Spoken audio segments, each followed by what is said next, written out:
ఇప్పుడు వినాయక చవితి సిరీస్ అయిపోతుంది, అందరూ ఫ్రీ అయిపోతారు. అవును. తిని అప్పటి నుంచే నెక్స్ట్ ఇయర్ కి ఏం ప్లాన్ చేస్తే బాగుంటది అలా అన్నమాట మొత్తం. ఈ మాట నేను కూడా చెప్పగలుగుతా, ఎందుకంటే నేనే కొంతమంది దగ్గర విన్నా ఓపెన్, ఈ అన్ని పండుగలు కవర్ చేస్తారు, నెక్స్ట్ ఇయర్ ఏం చేస్తారు వీళ్ళు, ఈ క్వశ్చన్ ఉంటది. కానీ నెక్స్ట్ ఇయర్ వచ్చినడికి మళ్ళీ అరే ఇది బాగుంది, మళ్ళీ నెక్స్ట్ ఇయర్ ఏం చేస్తారు, అది కీప్ ఆన్ మూవింగ్. అది ఎప్పటికప్పుడు అది రన్ అవుతూ ఉంటది తన మైండ్ లో. సడన్ గా ఒక్కొక్కసారి అయితే నీకు ఒకటి చెప్తాను వింటావా అంటాడు.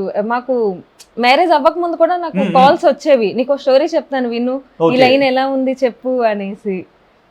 మాకు టైంతో సంబంధం ఉండదు, తను ఎక్కువ అదే ఆలోచిస్తారు. మెజారిటీ మా మధ్య ఈ రిలేషన్షిప్ గురించి కానీ మన పర్సనల్ లైఫ్ ఇలా ఉండదు. ఓకే, అది మా కెరియర్తో మిక్స్ అయ్యి ఉంటుంది అనమాట. సో ఫస్ట్ మనం ఇంపార్టెన్స్ దేనికి ఇవ్వాలి, మనం ఎదగడానికి ఇవ్వాలి.